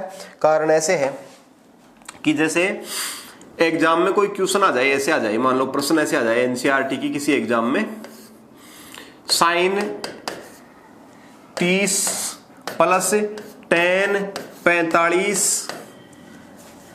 प्लस सेक 60, इस तरीके से मान लो कोई प्रश्न आ गया ऐसे करके। तो ये एनसीईआरटी वाले जो गधे हैं ना, गधे कहता हूं मैं इनको, ये इसको अलग तरीके से सोल्व करेंगे। और यदि यही क्वेश्चन ऐसे आ जाए ना, sine 29 plus tan 12 degree plus sec 56 degree, इस तरीके से, तो ऐसा कोई प्रश्न आ जाएगा तो उसमें अलग तरीका लगा देंगे, इसमें अलग तरीका लगा देंगे। तो अब मैं आपसे पूछता हूं कि ये एनसीईआरटी के औकात से बाहर है इनका मान ज्ञात करना, तो आप तरीका कैसे चेंज कर लोगे? फिर फर्जी तरीका लगा दोगे, इसका मतलब ये है, ठीक है। तो इसमें तो क्या करते हैं, इसमें तो वैल्यू लिखते हैं इस तरीके से, 1/2 लिख देंगे उस सारणी में से टीप करके, प्लस 1 लिख देंगे इसका मान टीप करके, इसका मान 2 लिख करके ऐसे करके, और इसका मान 3.5 उत्तर निकाल देंगे। इसमें तो एनसीईआरटी वाले, अपन नहीं, एनसीईआरटी वाले इसमें तो ऐसे निकालेंगे। और इसमें उनके बाप की भी औकात है नहीं कि वो इसका मान, ओरिजिनल मान निकाल सकें। तो इसमें कुछ ना कुछ ऐसे चूंकी चांकी इसलिए कर करा करके इस क्वेश्चन की रेल बना देते हैं वो, है ना। तो ये यानी जो चीज सारणी में उनका तो असली मान यूज ले रहे हैं आप लोग, हैं, टीप करके नकल करके, और जो सारणी में नहीं है, आपकी औकात से बाहर है, उसका आप फर्जी मान यूज लेते हो। तो इसलिए मैंने इसका नाम ही ये शब्द रख दिया, तो इसमें अपने को आसानी रहेगी कुछ क्वेश्चनों को समझने में, ठीक है। तो इसलिए मैंने असली कोण और फर्जी कोण का ये शब्द यूज लिया है, इसका और कोई कारण नहीं है। लेकिन आप इसको केवल मजाक समझे, आगे आपको इसका फायदा मैं पहुंचाऊंगा, ठीक है। तो अब मैं आपको फर्जी कोण वाले क्वेश्चन पहले समझाता हूं। भाई असली वालों में तो कुछ भी नहीं हो, सारणी में से मान लिखते तो हो जाते हैं वो तो, लेकिन फर्जी कोण वाले में एक टाइप लेता हूं मैं। सबसे पहली वो लेता हूं मैं पूरक कोण वाले प्रश्न। पूरक कोण यानी देखो कुछ क्वेश्चन ऐसे आते हैं, मैं पहले आपको समझा दूं इसी में एग्जांपल दे करके। कुछ क्वेश्चन ऐसे आते हैं, जैसे एक क्वेश्चन है फर्जी कोण आ गया इसमें, सेक 20 कोसेक 70, तो ये दोनों के दोनों ही मान फर्जी है। एनसीईआरटी वाले किसी भी आदमी से इसको सोल्व कराओगे ना, तो वो इसका असली मान लाएगा ही नहीं, इसका फर्जी तरीके से सोल्व करेगा, क्योंकि फर्जी कोण है, सारणी में है नहीं है। तो इसका जो तरीका होगा ना, वो बहुत ही फर्जी होता है। एनसीईआरटी वाला जो तरीका होता है वो बहुत फर्जी होता है। जैसे देखो कैसे, मैं आपको पहले समझा दूं। इसको ऐसे सोल्व करते हैं वो लोग। जैसे मान लो ये कोई क्वेश्चन है, 1 + 1 22 कोट 68, इस तरीके से हो गया, इसका मान बताओ। तो अब आप इसका किताब का सॉल्यूशन देखोगे ना, तो किताब में इसका सॉल्यूशन ऐसे मिल जाएगा, ये है ना, इस तरीके से ऐसे करके। और यदि यही कोण 60 डिग्री 30 डिग्री 45 डिग्री होता ना तो इसको यहीं का यही सोल्व कर देते ओरिजिनल मान लिख करके। तो अब आप बताओ जब ये तरीका इतना लंबा है तो ये फर्जी हुआ कि नहीं हुआ इस तरीके से तरीका। तो मैं इसमें कोई गलत शब्द इसमें यूज नहीं लिया। जो चीज गलत है जो फर्जी है उसको मैं फर्जी कहूंगा, चाहे वो किताब में उसको कुछ भी कह रखा हो। ठीक है, तो मैं आपको इसका जो तरीका है वो सुधार करके अच्छे से समझाऊंगा। ये आपकी किताब है, कोई कंपटीशन की है, ये उसी का ये सॉल्यूशन है। ये एग्जाम में आया हुआ क्वेश्चन है 2016 मेंस में। तो यदि आप में से कोई स्टूडेंट ऐसे चाहे कि साहब आप इसको ऐसे ही समझा दो, तो उस स्टूडेंट को फिर समझने की जरूरत ही कहां पड़ गई भाई। उसको होना तो फेल ही है ना भाई, इस तरीके से करेगा तो फेल हो ही रखा है, कितने क्वेश्चन वो कर लेगा। तो कहने का मतलब ये फेल कराने वाला तरीका है, इसलिए फर्जी तरीका है। तो इसलिए मैंने कोणों का ही नाम रख दिया जिससे अपने को पहचान आसानी से हो। तो मैं पहली जो टाइप के क्वेश्चन ले रहा हूं ना इसमें, वो उसका जो तरीका बताऊंगा ना, उसमें कई सारे जो स्टूडेंट हैं वो कंफ्यूज भी हो सकते हैं थोड़ा थोड़ा। कौन कौन, मैं ये तरीका बता रहा हूँ आर्ट्स वालों के लिए, आर्ट्स वालों को ध्यान में रख करके बता रहा हूँ। ठीक है, और इसमें जो पहली टाइप ले रहा हूँ various type of the question, इसका मतलब है कि ये जो पहले मैं तरीका बता रहा हूँ ना, उसमें वो बहुत सारे अलग अलग टाइप के क्वेश्चनों को एक साथ इसका रामबाण तरीका बता रहा हूँ। और उसमें मेरे को ये पॉइंट ध्यान में रखते हुए मैं बता रहा हूँ कि आपको यदि कोई भी क्वेश्चन इस तरीके का आएगा तो उसका डायरेक्ट उत्तर आपको कैसे निकालना चाहिए, बिना दिमाग खर्च किए और बिना टाइम खर्च किए आप कैसे निकालोगे। तो आर्ट्स वाले जो स्टूडेंट होते हैं, कला वर्ग वाले, उनके हिसाब से मैं बता रहा हूँ भाई, उन्हीं को सबसे ज्यादा प्रॉब्लम होती है मैथमेटिक्स में, तो वो इन क्वेश्चनों को कैसे हैंडल करेंगे। इसके बाद में ये सारे के सारे टाइप एक साथ ले रहा हूं मैं अभी, तो इसका एक ही तरीका बता रहा हूं। उसके आगे नेक्स्ट क्लास में अपन इन्हीं टाइपों को अलग अलग करके समझेंगे। तो वहां पर मैं आपको दो तरीके समझाऊंगा, एक तो आर्ट्स वालों के लिए तरीका, वो तो लगभग यही रहेगा, और एक उसके साथ साथ मैं आपको साइंस मैथ के जो स्टूडेंट होते हैं ना उनके हिसाब से भी इसमें तरीका बताऊंगा। लेकिन मैं एक चीज आपको बता दूं, आर्ट्स वालों को जो तरीका मैं बता रहा हूं ना वो बिल्कुल शॉर्ट होगा और इसका उत्तर निकलेगा सेकंडों में। ठीक है, और मैथ्स वालों के लिए जो मैं तरीका बताऊंगा उसके लिए मैं राय ये दूंगा कि आप भी आर्ट्स वालों को जो मैं तरीका बता रहा हूं ना वही यूज लेना। क्यों? क्योंकि उसका जो सॉल्यूशन वो निकलेगा वो मिनटों में। ठीक है, 2 मिनट में 3 मिनट में, और फिर उसमें वो कंफ्यूजन और हो जाता है कई सारे क्वेश्चनों में। तो ऐसा काम आपको करना नहीं चाहिए एग्जाम में जो आपको नुकसान करे। तो आपको तरीका ये यूज लेना चाहिए जो मैं आर्ट्स वाले स्टूडेंटों के हिसाब से बता रहा हूँ। सरल तरीका बताऊं, क्योंकि सरल बताऊंगा तभी तो उनको समझ में आएगा ना इस तरीके से। तो देखो मैं आपको बता रहा हूँ कि फर्जी कोणों के मामले में एक टाइप होती है जहां पर कोण तो फर्जी होते हैं, सारणी में नहीं पाए जाते, लेकिन उनका जोड़ 90 होता है। यानी क्वेश्चन ऐसा होता है जिसमें 90 के जोड़ बन जाता है, जैसे 20 और 70 90, 49 और 41 90। तो ऐसे मामलों में आपको इसका ओरिजिनल मान तो यूज लेना नहीं है। तो आप ऐसे किया करो कि यदि 90 जोड़ हो रहा और कोण फर्जी हो ना, फर्जी कोण हो, फर्जी का मतलब आप समझ गए ना, जो सारणी में नहीं है, फर्जी वाले कोण हो और कोण योग 90 हो रहा हो, तो आर्ट्स वाले आप ऐसे करना, एग्जाम का क्वेश्चन होना चाहिए। एक चीज आप और ध्यान में रखना, क्वेश्चन एग्जाम का ही होना चाहिए। आप इसका डायरेक्ट क्वेश्चन मत बनाने लग जाना, कहीं आप ऐसे करोगे 2 क्वेश्चन आपने अपनी तरफ से बना लिया और फिर आप उसका सॉल्यूशन ढूंढ रहे हो, ऐसा नहीं होगा। क्या होता है कि एग्जाम के जो क्वेश्चन होते हैं बेसिक के हिसाब से, त्रिकोणमिति की जो लिखित में जो नियम है ना उसके हिसाब से बनते हैं, तो उनका सॉल्यूशन इस तरीके से आ जाएगा आराम से। और यदि आप खुद क्वेश्चन बना लेंगे तो क्वेश्चन ही गलत हो जाएंगे, तो आप इसका सॉल्यूशन कहां से करेंगे। तो एग्जाम के जो क्वेश्चन फर्जी कोणों वाले हो और योग 90 हो रहा हो ना, उसमें आप सारणी के 45 डिग्री वाले जो मान रटाए ना आपको, वो मान आप पटक देना। तो 45 डिग्री वाले मान कौन कौन से रटाए थे भाई आपको? साइन 45 का मान कितना था? 1/√2। कोस 45 का 1/√2। टेन 45 कितना था? 1।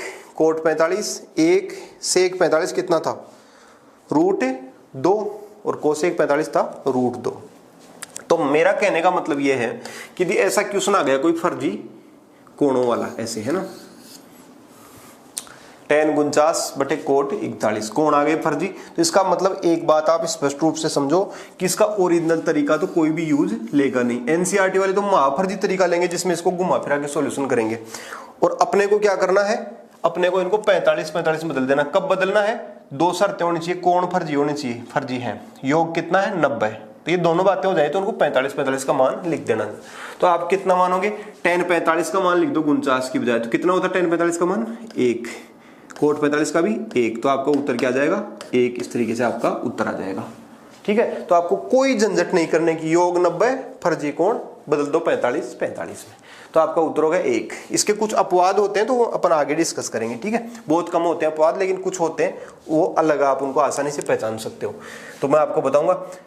अभी आप देखो, ये बताओ सेक 20 कोसेक 70, तो 20 और 70 90 हो गया ना, तो बदल दो 45 45 में, तो सेक 45 का मान कितना, √2, कोसेक 45 का भी √2, तो कितना उत्तर आया आपका 0, ठीक है। तो ऐसे ऐसे आपका उत्तर आ जाएगा। इसका कैसे आया था, इसका मान tan 45 को 1 लिखा और cot 45 को भी 1 लिखा, तो उत्तर कितना आया था 1, ठीक है। लेकिन अब आप में से कुछ स्टूडेंट जो साइंस मैथ से हैं उनको मैं बता दूं कि ये मान अपन ने क्या लिखा, मजाक कर रहा हूं यहाँ पे आपको, एक ये मान लिखा आपने गलत। भाई tan 49 का मान 1 थोड़ी होता है, तो अपन ने ऊपर वाली चीज को गलत लिखा, नीचे वाली चीज को भी अपन ने गलत लिखा, तो यानी यहां पर भी आपने गलत लिखा और यहां पर भी गलत लिखा, लेकिन ये जो उत्तर है ना वो आपका बिल्कुल सही आएगा इस तरीके से। अब आप कहेंगे क्यों, तो इसका कारण तो मैं आपको आगे समझाऊंगा, लेकिन कारण आप ऐसे समझ लो कि ये गलत से गलत कट गया, तो उत्तर क्या बचा, 1 बचा, उत्तर तो सही बचा ना 1 इस तरीके से, तो गलत से गलत कट गया इसलिए उत्तर 1 आया। अब गलत से गलत कटने का क्या मतलब है वो मैं समझाऊंगा आपको, ये है तो मजाक ही वैसे तो, लेकिन मैं आपको इसका कारण सही समझाऊंगा। ये क्या था, इसका मान ये था क्या, सेक 20 का मान √2 होता है क्या, तो नहीं होता। कोसेक 70 का मान √2 होता है क्या, बिल्कुल नहीं होता। तो इसका मैं आपको बता रहा हूं कि भाई ये भी गलत था और ये भी गलत था, तो आप बताओ गलत में से गलत घटा दिया तो क्या हुआ, तो आपका मान बचा 0, तो ये मान आपका सही है। तो ये वाले जो तरीके मैं आपको बता रहा हूं उनमें आपका उत्तर सही आएगा, ठीक है। यानी अब आप ऐसे कहो कि साहब इसमें जो है ओरिजिनलिटी क्या थी, तो देखो इसकी ओरिजिनलिटी क्या थी, इसका उत्तर 1 आया था ना, तो यदि आप ओरिजिनल मान यदि इंटरनेट से डाउनलोड करके इसका मान लिखे ना, क्या था मान, क्वेश्चन क्या था, तो देखो क्वेश्चन ऐसे था, मैं लिख देता हूँ, क्वेश्चन ऐसे था आपका tan 49 था ना बटे हुए cot 41 ऐसे था, है ना, और उत्तर क्या निकाला था आपने 1। तो मैंने आपको कहा था कि इसका मान भी आपने गलत लिखा और इसका भी गलत लिखा और इसका उत्तर 1 निकाला। तो देखो गलत बटे हुए गलत, इसको मैं एक्सप्लेन कर रहा हूँ, अलग लैंग्वेज है मेरी ये, बराबर 1, क्योंकि ये कट गया। तो इसका मतलब क्या था, इसका मतलब ये था कि भाई मैंने ऊपर 1 लिखा और नीचे भी 1 लिखा, तो ये 1 भी सही नहीं था और ये 1 भी सही नहीं था, तो इसका वास्तविक मान क्या था फिर। तो यदि आप इंटरनेट पे इसका वास्तविक मान देखोगे ना, सारणी को डाउनलोड करके, ऐसा करना नहीं है, लीगल नहीं है ये काम, लेकिन tan 49 का मान कितना होगा, देखो tan 49 का मान हकीकत मान जो होता ना ओरिजिनल, वो होता tan 49 का, तीसरी लाइन में था ना, 1 2 तीसरी लाइन में ये, तो ये मान था इतना, यानी यदि ओरिजिनल आप ढूंढना चाहते हैं ना tan 49 का, तो ये था 1.1504 ऐसे, बटे में cot 41 का, तो cot 41 का ढूंढ लो, 41 डिग्री तो ये रहा, और cot किधर है, cot भाई ये रहा इस तरीके से, ठीक है। तो cot 41 का मान ढूंढो, ये था क्या इस तरीके से, ये था ना, तो ये था कितना था भाई, देखना 1 मिनट, ये था, अब आपको साफ नहीं दिख रहा, लेकिन साफ देखने की जरूरत भी नहीं है, आप इंटरनेट से देख सकते हो। तो कितना था 1.1504, तो 1.1504 इस तरीके से, तो कितना होता कट करके उत्तर आपका 1 ही आता ना इस तरीके से। अब आप कहोगे कि गलत से गलत कैसे कटा, तो मेरा कहने का मतलब ये था कि आपने जो लिखा ना वो गलत था, असली मान इतना होता है, लेकिन ये जितना गलत लिखा ना आपने उतना ही गलत आपने ये लिखा, तो ये दोनों के दोनों फिर भी कट करके उत्तर तो आपका 1 ही आता ना इस तरीके से। तो कहने का मतलब आपको इस तरीके को जब आप यूज लेंगे तो आपका उत्तर आपका बिल्कुल सही आएगा, लेकिन शर्त एक ही है, क्वेश्चन आपका एग्जाम का होना चाहिए, ऐसे नहीं कि आप मनगढ़ंत बनाने लग जाएंगे, क्योंकि आप मनगढ़ंत बनाएंगे तो आप बेसिक का ध्यान नहीं रख पाएंगे, ठीक है, और आपका क्वेश्चन ही गलत हो जाएगा, तो उत्तर कहां से सही आएगा इस तरीके से। अभी एक क्वेश्चन और था, सेक 20 माइनस कोसेक 70 था, वो आपने कैसे सोल्व किया, आपने ऐसे किया √2, भाई सेक 45 में बदल दिया इसको, माइनस कोसेक 45 यानी √2, उत्तर आपने निकाला 0। लेकिन मैंने कहा था कि भाई ये भी गलत लिखा आपने और ये भी आपने गलत ही लिखा, तो फिर उत्तर क्या आया 0 सही आया। तो इसका क्या मतलब था, देखो इसका मतलब आप इस सारणी में ढूंढ लो क्या मतलब था, भाई आप ओरिजिनल लिखते ना, ओरिजिनल तो वैसे कोई भी नहीं लिखता, एनसीईआरटी वाले गधे भी नहीं लिखते, वो तो उनका तो और भी खराब तरीका होता है, फर्जी होते हैं वो तो सारे। तो देखो ओरिजिनल मान यदि सेक 20 का लिखते, तो ये देखो ये रहा 20 और इसका सेक का मान देखो आप, ये था लास्ट वाला है ना, ये वाली लाइन। तो 20 के अंदर ये इतना आता, कितना 1.0642 इस तरीके से आता। और कोसेक 70 का मान कितना, तो कोसेक वाली लास्ट वाली ये लाइन थी इससे पहले वाली, और इसमें कोसेक 70 का ढूंढ लो आप, ये 70 ये रहा और ये मान यहाँ सीख था, देखो ये यहाँ सीख से निकालना अपने को ये, ठीक है। तो देखो क्या था भाई, ये 70 यही तो था ना, ये इस तरीके से ये वाला 1 पॉइंट कितना है 1.0642, तो माइनस 1.0642 आप घटा दे तो कितना आता, उत्तर तो जीरो ही आता ना। तो यानी आपको आपका उत्तर बिल्कुल एक्यूरेट मिल जाएगा, जो मैं ये तरीका आपको बता रहा हूं उससे, ठीक है। तो आप बेझिझक होकर के इसको यूज ले लें आप, यानी 45 वाले मानों को आप लिख दें, ये नहीं लिखना, ये तो कहीं होते ही नहीं, ये तो इंटरनेट से डाउनलोड करने पड़ते हैं, ठीक है।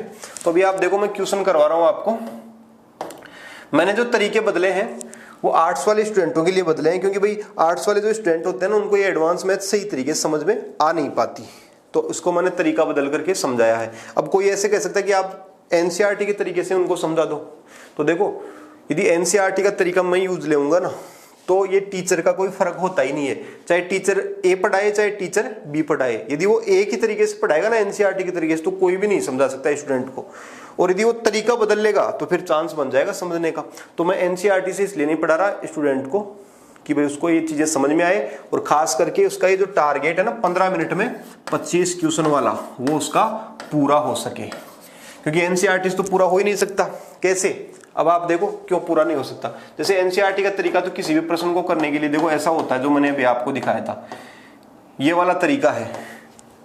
तो यदि आप इस क्वेश्चन को इतना रगड़ के करेंगे ऐसे करके, तो ये क्वेश्चन आपको रगड़ देगा, यहां जाकर के यहाँ पर उत्तर आ रहा है इसका ऐसे। तो इस क्वेश्चन को सॉल्यूशन करने में आपको 3 मिनट लग जाएंगे। तो आप चाहे कितने ही बुद्धिमान हैं, 15 मिनट का टाइम है आपके पास में, और आप 3 मिनट के भाव से यदि क्वेश्चन करने लगे, एनसीईआरटी का भाव सस्ता होता नहीं है, तो आप 3 मिनट का भाग दे दो तो आप 5 क्वेश्चन कर पाएंगे। अब टीचर आपको कोई कैप्सूल थोड़ी बना के दे देगा, तो टीचर के पास में यही तरीका होता है केवल कि वो एनसीईआरटी के उबड़ खाबड़ तरीकों को चेंज कर दे, और इसमें जो कांटे हैं, इसमें जो जहर है उसको खत्म करके और आपके लिए पेपर को सरल बना दे। तो वही काम मैंने किया है, लेकिन इसमें एक जरा सी प्रॉब्लम होती है, क्या कि आर्ट्स वाले स्टूडेंट तो बहुत खुश हो जाते हैं मेरे वाले तरीके से, है ना, फास्ट उनका उत्तर आने लग जाता है, साइंस मैथ वालों से पहले उत्तर आने लग जाता है। लेकिन साइंस मैथ के जो इंजीनियरिंग करे हुए छात्र होते हैं ना, वो कई बार टेंशन में चले जाते हैं और बोले साहब आपने जो है हमारी इंजीनियरिंग खराब कर दी है, हम एनसीईआरटी के तरीके से पढ़ करके जो चीज काम में लेना चाहते हैं वो आपने हटा दी। तो देखो भाई बात यह है कि आपका टारगेट होना चाहिए एग्जाम का पेपर क्लियर करने का। यदि आप पेपर क्लियर नहीं कर पाए और उसमें बीच में आपकी इंजीनियरिंग आ रही है, बीच में आपका एनसीईआरटी का तरीका आ रहा है, तो आपको नुकसान हो गया ना उसका। तो नुकसान आपको कभी भी अपना करना नहीं चाहिए। तो इसलिए आपको मैं ये कहना चाहूंगा कि जो साइंस मैथ के स्टूडेंट हैं, जो इंजीनियरिंग करे हुए हैं, वो भी आर्ट्स वाले बन जाओ थोड़े दिनों के लिए पेपर लगने तक, और जब पेपर क्लियर हो जाए तो आराम से इंजीनियर बन करके आप पूरी इंजीनियरिंग करना, कोई टेंशन ही नहीं है इस तरीके से, ठीक है ना। तो देखो अभी मैं क्वेश्चन करवा रहा हूं आपको। हाँ, तो various type of the question का मतलब है कि ये सारे क्वेश्चन मिक्स में अपन यहाँ पर कर रहे हैं अभी तो, और उसके बाद में अलग अलग करेंगे। तो मैं आपको दोनों को अलग अलग तरीका बता दूंगा, साइंस मैथ वालों को अलग और आर्ट्स वालों को अलग अलग। लेकिन साइंस मैथ वालों को जो तरीका बताऊंगा ना, वो फेल कराने वाला तरीका है, वो एनसीईआरटी का तरीका। तो मैं क्या करूंगा उसमें फिर, तो आप आर्ट्स वालों का जो तरीका है उसी को यूज करेंगे, तो आपका रिजल्ट शानदार आएगा, ठीक है। तो अभी आप देखो ये क्वेश्चन करना अपने को 10, 10, 20, 30, 40, 50, 60, देखो 40, 50, 60 भी इसमें ना, 40, 50, 60, 70, 80, 90 डैश डैश का मतलब इस कंटिन्यूटी की पूरी संख्याएं मौजूद हैं।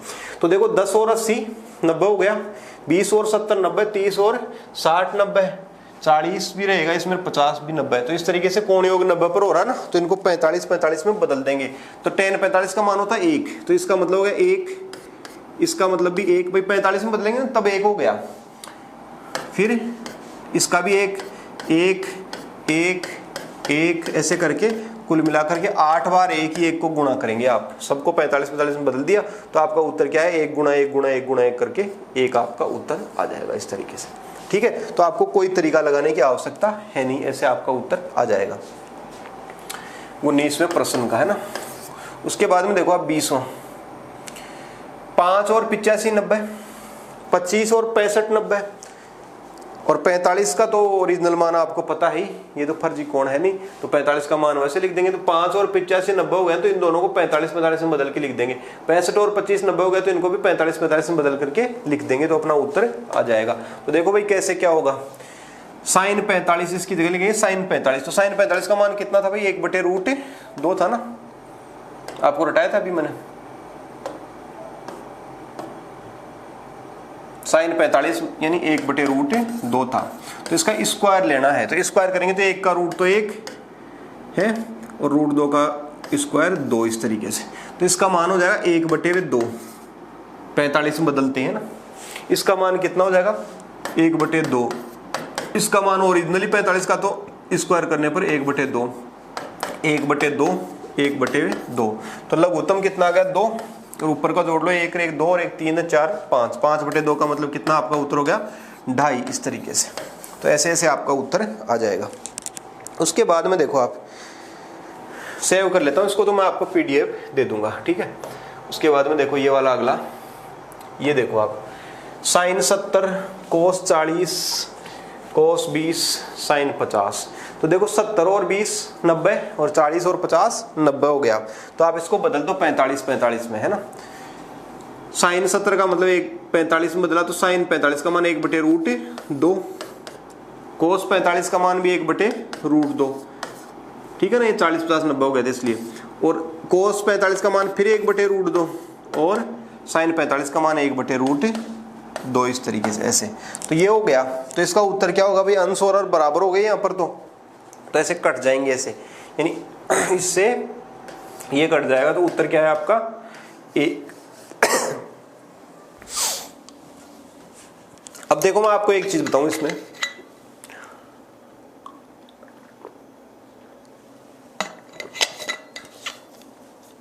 एनसीईआरटी के तरीके से अलग अलग तरीके होते हैं सबके, इसका अलग इसका अलग इसका अलग इसका अलग, और सबको रटाने पड़ते हैं।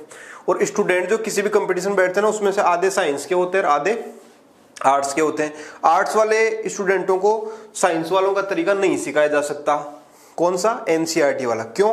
क्योंकि यदि एनसीईआरटी का तरीका उनको समझ में आता ना, तो बेचारे वो आर्ट्स लेते ही क्यों। तो एनसीईआरटी का गधों का तरीका है, 700-500 साल पुराने तरीकों को उन्होंने किताबों में स्टीप टीप करके रख रखा है, तो इसलिए अपन इसको यूज करेंगे नहीं, इस तरीके से नया तरीका बनाएंगे, है ना। तो अब आपको मैं बता दूं कि ये साइन 70 का मान था क्या, तो नहीं भाई गलत था ये। तो ये आपने इसका मान भी, ये भी जो है कोस 40 का भी नहीं था, ये भी आपने गलत लिखा और ये भी आपने गलत लिखा, यानी आपने गलत ही गलत लिखा सब कुछ, लेकिन आपका उत्तर बिल्कुल सही इस तरीके से। तो उत्तर आपका इस तरीके में सही सही आएगा, ऐसी मैंने पूरी पूरी व्यवस्था करी है। उसके बाद ये बताओ आप अगला, तो अगले में देखो 39 और 51 90 हो गया, ठीक है ना। 11 और 79 90, 31 और 59 90। अभी इस 90 जोड़ का क्या चक्कर हो अपन आगे समझेंगे। 45 का मान तो अपन वैसे ओरिजिनल है, 21 और 69 भी 90 हो गया, तो अपन इनको 45 45 में बदल देंगे। तो देखो साइन 45 का मान 1/√2, कोस 45 का मान 1/√2, प्लस 2 गुणा टेन 45 का मान 1, टेन 45 का मान 1, टेन 45 ओरिजिनल का 1 1 1 इस तरीके से, माइनस 3 गुणा साइन 45 का स्क्वायर है ना, तो साइन इसका साइन 21 की जगह साइन 45 कर लिया ना अपन ने भाई, जोड़ था 90, तो साइन 45 का मान तो √2 आता है, तो स्क्वायर करेंगे तो इसका स्क्वायर करते ही 1 और इसका स्क्वायर करते ही 2 आधा, है ना। तो कितना हो जाएगा 1/2 इसकी तरफ से और 1/2 इसकी तरफ से, तो ये आपका उत्तर आ जाएगा इसमें। तो ये संख्याओं में बदल गया, तो ये तो इसको कट ही गया, तो कितना है 1 प्लस कितना 2 एकम 2 एकम 2 माइनस कितना, ये आधा आधा 1 हो गया है ना, 1 1 तिया 3, तो ये माइनस का 3, तो 1 और 2 3 में से माइनस का 3 गया, तो कितना आया उत्तर आपका 0, आपका उत्तर आ जाएगा इस तरीके से। तो ऐसे ऐसे इस क्वेश्चन को अपन कर देंगे आसानी से, ठीक है। और वैसे इसमें यदि आप एनसीईआरटी की तरीके से करोगे ना तो ये इतने तक का सॉल्यूशन अलग तरीके से, इसमें एक अलग नियम लगेगा और इसमें अलग नियम लगेगा, यानी कि ये क्वेश्चन जो है वो आपका पूरा का पूरा रायता फैला देगा इस तरीके से एग्जाम में जाकर के, ठीक है। तो आपको इस क्वेश्चन को ऐसे करना है। उसके बाद देखो आप इसकी पीडीएफ सेव कर लेता हूं, मैं आपको दे दूंगा। अब देखो आप इसमें ये बताओ, तो इसमें 18 और 72 90 और 22 और 68 90 है ना, तो ये 72 भी इसके साथ हो जाएगा। तो इसमें आप देखो 45 45 में बदल देते हैं, तो कोट 45 का मतलब 1 लिख दिया ऐसे करके, फिर कोट 45 1, कोस स्क्वायर 45, तो कोस का मतलब तो 1/√2 था ना 45 के लिए, कोस 45 का मान तो ये था, लेकिन अपने को देखो स्क्वायर करना, तो जब इसका स्क्वायर करेंगे तो इसका भी स्क्वायर करेंगे, तो कितना हो जाएगा 1/2 हो जाएगा ये। तो कितना भाई 1 गुणा 1/2 प्लस 1 के बटे में कितना tan 45 का मान 1, सेक स्क्वायर 45, तो सेक 45 तो होता √2, स्क्वायर करेंगे तो क्या हो जाएगा 2 हो जाएगा ना ये, तो कितना हो जाएगा गुणा में 2। तो ऐसे कोष्टक बन जाए, तो कितना उत्तर हो गया भाई, 1 को इससे गुणा किया तो 1 हो जाएगा 1/2 ये, और प्लस 1/2 ये, आधा आधा 1 हो गया और गुणा बाहर 1 हो गया, तो 1 गुणा 1 बराबर कितना हो गया आपका 1, इस तरीके से। तो उत्तर आ गया आपका 1, ठीक है। लेकिन यहाँ पर ये जो क्वेश्चन है ना, इसमें कई बार कुछ स्टूडेंटों को कंफ्यूज होते हुए देखा गया है, कंफ्यूजन हो जाता है इस क्वेश्चन में। एक कंफ्यूजन तो उनको कई बार ऐसे हो जाता है कि भाई 18 का जोड़ा 72 के साथ बन गया, ठीक है, तो फिर इस 72 का जोड़ा किसके साथ बना, तो इसके 2 उत्तर हैं। पहली बात तो ये है कि आपको केवल जोड़ 90 देखना है ना भाई, ये कोई शादी थोड़ी कर रहे हैं जोड़ा बना करके अपन, इसमें कोई हिंदू विवाह अधिनियम नहीं लगेगा कि भाई आपको जोड़ा बनेगा तभी। जोड़ 90 हो गया क्या, फर्जी कौन है, जोड़ 90 हो गया, 18 और 72 90 जोड़ हो रहा है, 18 और 72 90 जोड़ हो रहा है, तो इस तरीके से आप जोड़ 90 होते हैं आप इनको 45 45 में बदल सकते हैं। ऐसे नहीं कि भाई एक के साथ एक का जोड़ा जमा करके अलग अलग इनका पति पत्नी का रिश्ता कायम करना, ऐसा नहीं करना। तो आपको ऐसे करके जोड़ 90 होते ही 45 45 में बदलना है, यदि फर्जी कौन हो तो। दूसरी बात इसमें और है कि जोड़े की भी बात होती है ना, तो जब आप इसको कोष्टक को खोल के गुणा करते तो कोट 18 एक बार तो इससे गुणा होता तो इसके साथ जोड़ा बन ही जाता, और एक बार इसके साथ गुणा होता, एक के साथ तो ऊपर आता, तो ऐसे करके जोड़ा बन जाता। लेकिन आपको जोड़े पे ध्यान नहीं देना, आपको केवल अपने जोड़े पे ध्यान देना, क्वेश्चन के जोड़े पे बिल्कुल भी ध्यान नहीं देना, ठीक है। मैं आपको जोक सुनाऊंगा अभी थोड़ी देर में। हाँ, तो ऐसे ऐसे करके आप इसको कर देंगे। उसके बाद देखो अगला क्वेश्चन करने से पहले आपको एक चीज बताऊं मैं कि एक सूत्र होता है a + b गुणा a - b। इसका मतलब क्या होता है, इसका मतलब होता है a + b को a - b से गुणा करें तो क्या होता है a² - b², ऐसे है ना सूत्र होता है भाई ये। जैसे मान लो कोई कहे √3 + √2 और √3 - √2, ऐसे लिख देना। तो ये क्या होगा a + b और a - b, तो इसका गुणा करेंगे तो क्या होगा a² - b²। तो a² कितना हुआ, √3 का स्क्वायर कितना 3, -b² √2 का स्क्वायर 2, यानी कितना 3 में से 2 गया तो 1, ऐसे उत्तर हो जाता है इसका। लेकिन अभी आप देखो इस क्वेश्चन का क्या होगा, तो इसमें देखो 20 और 70 90, 20 और 70 90, तो 45 45 में बदल देंगे अपन इनको। उसके बाद में देखो 45 में बदलेंगे तो 1 सेक 45 मतलब √2, ठीक है, कोट 45 यानी 1, फिर इधर देखो 1 माइनस कोसेक 45 √2 और tan 45 1, इस तरीके से। तो देखो कितना कितना हुआ, 1 और 1 2 हो गया, 2 + √2, और ये कितना हुआ 2 - √2, इस तरीके से। भाई 1 और 1 तो 2 हो गया ना इस तरीके से। तो ये हो गया a + b, और ये क्या हो गया a - b। तो इसका क्या जवाब होगा a² - b² होगा। तो बताओ क्या होगा a² - b²। तो a तो क्या 2 है, तो उसका स्क्वायर तो कितना हुआ, 1 का तो 2 का स्क्वायर कितना होगा 4 है, और -b की जगह √2 है तो इसका स्क्वायर कितना होगा 2, तो 4 में से 2 गया तो आपका उत्तर आ जाएगा 2, इस तरीके से। तो कौन सा उत्तर हो गया भाई, तो आपका उत्तर हो गया इसमें ये वाला से, है ना। तो इस तरीके से ऐसे उत्तर हो जाएगा। तो आप इसको उतार लेंगे एक बार के लिए, फिर बाद में मैं PDF भी सेव कर लूंगा, लेकिन आप एक बार उतार लो, ठीक है, जल्दी करो।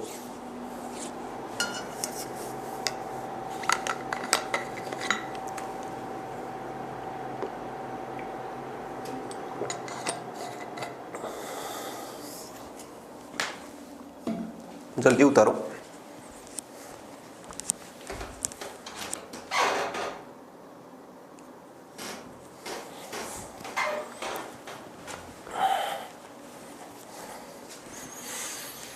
उतार लिया भाई, ठीक है। मैं पीडीएफ भी इसका सेव कर लेता हूं। अगला क्वेश्चन देखो आप, ये यदि ए और बी पूरक कोण हो, तो ये कई तरह के क्वेश्चन एक साथ कर रहे हैं ना अपन। तो पूरक कोण का मतलब वही 90 डिग्री योग है ना, पूरक कोण कहते हैं 90 डिग्री योग वाले को।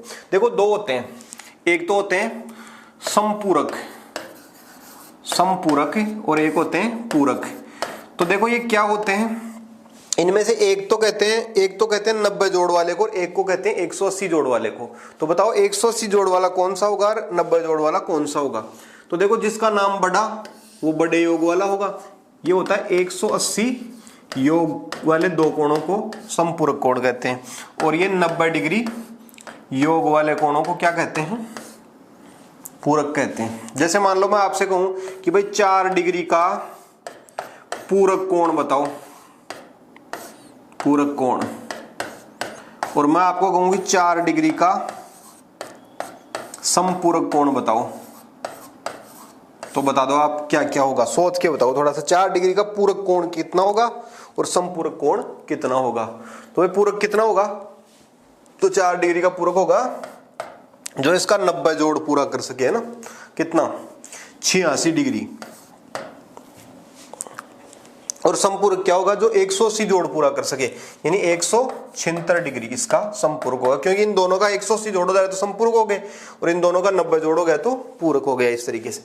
तो इसने अगले ने कहा है कि भाई ए और बी पूरक है, यानी 90 जोड़ है। तो 90 जोड़ होते क्या बात हुई थी अपनी, 45-45 में बदलने की बात हुई थी, तो अपन इसमें 45-45 में बदल देंगे। तो देखो ये क्वेश्चन यहीं से स्टार्ट है, साइन 45 है ना, ए और बी पूरक हो गया तो इनका योग 90 ऐसे शब्दों में बता रहा अपने को।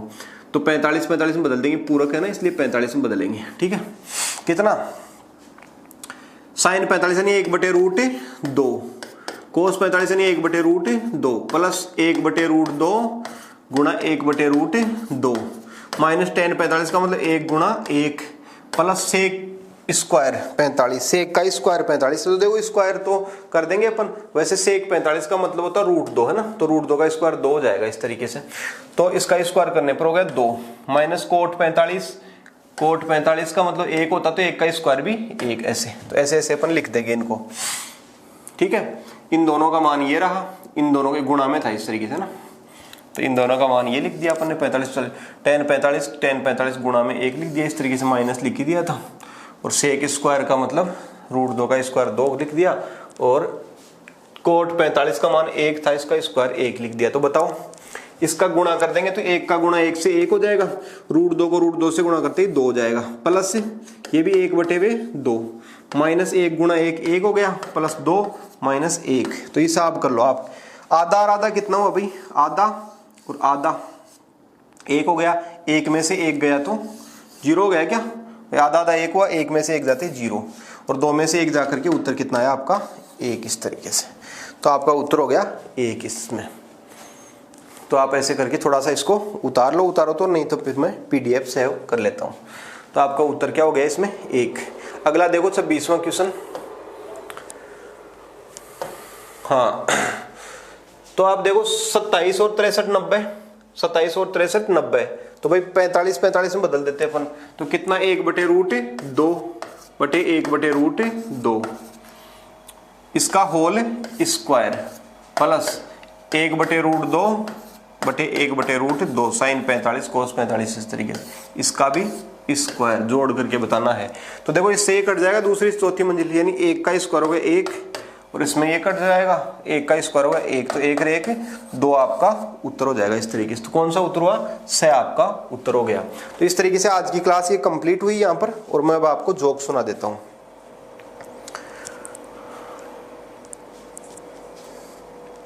हाँ,